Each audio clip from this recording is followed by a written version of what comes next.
CET सेलने आत्ताच पूर्ण असं वेळापत्रक जाहीर केलेलं आहे, ज्याच्यामध्ये रजिस्ट्रेशन पासून ते कॅप राऊंड 4 पर्यंतच्या सर्व तारखा डिक्लेअर केलेल्या आहेत. याच्यामध्ये एक एक स्टेप मध्ये तुम्हाला काय होणार आहे हे जाणून घ्यायचं असेल तर पूर्ण वेळापत्रक काय आहे समजून घ्या. हे सीईटी रजिस्ट्रेशन आणि जे मुलांनी आता कंप्लीट केलेलं आहे, जे ऍडमिशन घेण्यासाठी तयार आहेत अशा विद्यार्थ्यांसाठी खूप महत्वाचं वेळापत्रक आलेलं आहे. सो आता आपण ह्या व्हिडिओमध्ये पूर्ण समजून घेऊया की हे वेळापत्रक काय सांगतंय. पहिली गोष्ट, 16 जुलै पर्यंत जी रजिस्ट्रेशनची तारीख होती ती आता 19 जुलै पर्यंत झालेली आहे. म्हणजे ऑनलाईन रजिस्ट्रेशन आणि डॉक्युमेंट अपलोडसाठी तुम्हाला 16 जुलैची मुदत वाढून 19 जुलै पर्यंत झालेली आहे आणि तुम्ही 20 जुलै पर्यंत आपलं जे डॉक्युमेंट व्हेरिफिकेशन आहे ते कम्प्लीट करू शकता. म्हणून पहिली गोष्ट, ज्यांचं अजून ऑनलाईन रजिस्ट्रेशन आणि व्हेरिफिकेशन झालं नसेल त्यांच्यासाठी संधी आहे, ज्याच्यामध्ये ते 19 जुलैपर्यंत आपलं रजिस्ट्रेशन करू शकतात आणि डॉक्युमेंट व्हेरिफिकेशन करू शकतात. ही झाली पहिली स्टेप, ज्याच्यामध्ये डॉक्युमेंट व्हेरिफिकेशन पर्यंतचा टप्पा आला होता. जो मागच्या वेळेस जी डेट होती ती आता थोडीशी एक्सटेंड झालेली आहे आणि ही डेट तर 22 तारखेला तुमची प्रोव्हिजनल मेरिट लिस्ट येणार आहे आणि तुम्हाला 23 ते 25 या 3 दिवसामध्ये ग्रीव्हन्स पिरियड मिळणार आहे. म्हणजे जे आता जो प्रोव्हिजनल मेरिट लिस्ट कधी, फायनल मेरिट लिस्ट कधी, हा प्रश्न जो आपल्याला पडला होता त्याच्यामध्ये प्रोव्हिजनल लिस्ट येणार तुमची 22 जुलैला आणि 23 ते 25 जुलैपर्यंत तुम्ही आपल्या ज्या काही चुका असतील त्या दुरुस्त करू शकतात. आणि जी फायनल मेरिट लिस्ट आहे ते 27 जुलैला पब्लिश केली जाणार आहे. सीईटीच्या नवीन वेळापत्रकानुसार 27 जुलैला सीईटी जी फायनल मेरिट लिस्ट आहे ती तुम्हाला मिळेल आणि 27 जुलैला तुमची सीट मॅट्रिक्स जे वेगवेगळ्या कॉलेजसाठी आहेत ते पब्लिश होणार आहेत. म्हणून लक्षात ठेवा, ह्या दोन महत्वाच्या गोष्टी आहेत. पहिली गोष्ट म्हणजे तुमचा जे काय रँक मेरिट लिस्ट ही मध्ये येणार आहे ती एक महत्वाची ठरणार आहे. सीट मॅट्रिक्स पण तुम्हाला कळणार आहे, कोणत्या कॉलेजला किती जागा वगैरे सगळ्या गोष्टी, रिझर्वेशन सगळ्या गोष्टी 27 जुलै पर्यंत क्लिअर होतील. असं एक टाइम टेबल आता 27 जुलै पर्यंत आलेलं आहे. त्याच्यानंतरचं हे पूर्ण वेळापत्रक आहे. त्याच्यामध्ये फायनल मेरिट लिस्ट झाल्यानंतर कॅप राऊंडची सुरुवात कधी होते, जसं आपण आता डिस्कस करतो की मागच्या वेळेस प्रमाणे यावेळेस 4 राऊंड होतील, हे या वेळापत्रकानुसार कन्फर्म होत आहे. कारण की मागच्या वेळेस जसे ज्या पूर्वीच्या 3 राऊंडचे बदलून 4 राऊंड झाले होते त्याच्यामध्ये ते 4 राऊंड यावेळेस कन्फर्म झालेले आहेत आणि त्याच्यामध्ये पहिला कॅप राऊंड हा चालू होतोय 28 जुलैला. 28 जुलै, 29 जुलै आणि 30 जुलै या 3 दिवसांमध्ये विद्यार्थी आपले ऑप्शन फॉर्म भरू शकतात. म्हणजे त्यांच्या आवडते कॉलेज आणि आवडती ब्रांच जे काय कॉम्बिनेशन आहे, कॉलेज लिस्ट आहे, हे तुम्ही सीईटीच्या साईटवर अधिकृतरित्या भरू शकता. पण हे कधी, ज्यावेळेस तुम्ही तुमचं ऑनलाईन रजिस्ट्रेशन, डॉक्युमेंट व्हेरिफिकेशन सगळं कंप्लीट करून तुमची प्रोव्हिजनल मेरिट लिस्ट झाल्यानंतर फायनल मेरिट लिस्ट आल्यानंतरची प्रोसेस राहणार आहे. ती कधी असणार आहे 28 जुलै ते 30 जुलैमध्ये तुम्हाला पहिला ऑप्शन फॉर्म भरता येईल, ज्याला कॅप राऊंड 1 असं म्हणू आपण. आणि एकदा की तुम्ही 28 ते 30 जुलैपर्यंत तुमचा ऑप्शन फॉर्म भरला, तो सबमिट केला की तुम्हाला 2 ऑगस्टला प्रोव्हिजनल अलॉटमेंट स्टेटस दिसेल. हे म्हणजे तुम्हाला कोणते कॉलेज अलॉट झालेले आहेत पहिल्या राऊंड नंतर याची माहिती तुम्हाला 2 ऑगस्टला येईल.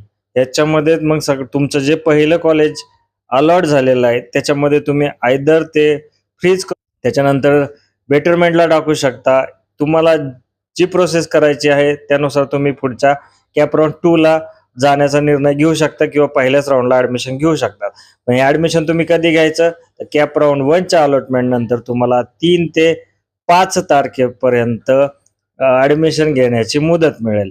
म्हणजे 3 ते 5 कॉलेजला व्हिजिट करण्याची आणि ऍडमिशन घेण्याची तारीख आहे. लक्षात ठेवा, कॅप राऊंड 1च्या शेड्यूलमध्ये पहिली गोष्ट 28 ते 30 मध्ये तुम्ही फॉर्म भरायचे आणि 2 तारखेला तुम्हाला ऍडमिशन साठी कोणतं कॉलेज मिळालं ते कळणार आहे आणि 3 तारखे ते 5 तारखेमध्ये तुम्हाला आपलं जे कॉलेज आहे त्याला जाऊन ऍडमिशन आयदर कन्फर्म करता येईल किंवा कॅप राऊंड 2 साठी जाण्यासाठी बेटरमेंटचा ऑप्शन घेता येईल.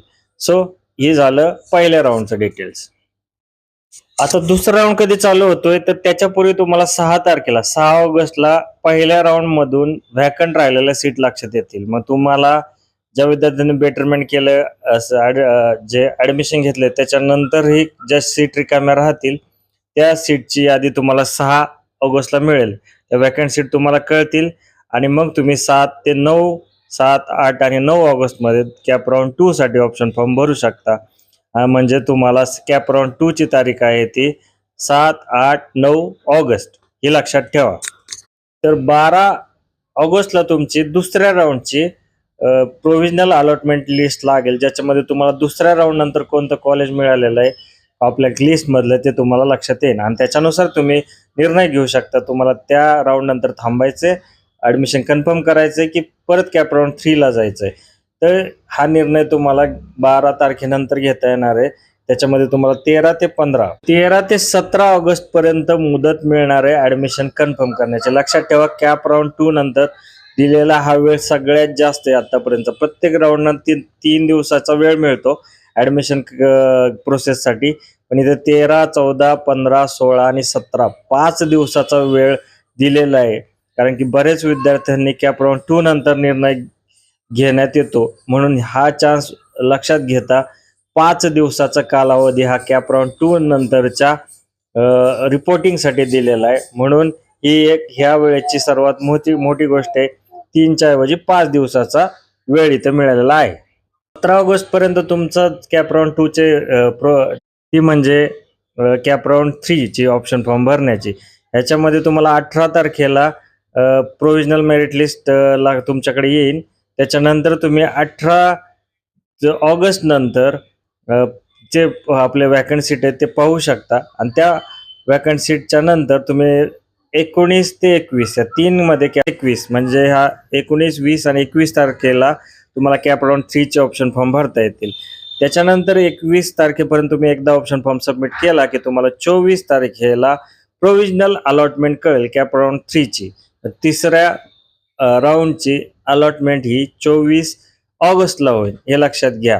त्याच्यानंतर तुम्हाला म्हणजे रिपोर्टिंग करण्यासाठी पुढचे 28 ऑगस्टला तुमचे वॅकंट सीट कळतील कॅप राऊंड 3 नंतरचे. 4 साठीचे प्रोव्हिजनल वॅकंट सीट हे 28 ऑगस्टला डिस्प्ले केली जाईल. तर ऑनलाईन सबमिशन म्हणजे कॅप राऊंड 4 चे ऑप्शन फॉर्म भरण्याची तारीख असेल 29/8 ते 31/8/2024. म्हणजे 3 दिवसाचा पुन्हा एकदा वेळ भेटणार आहे कॅप. त्यानंतर 3 तारखेला प्रोव्हिजनल अलॉटमेंट कॅप 4 ची असेल.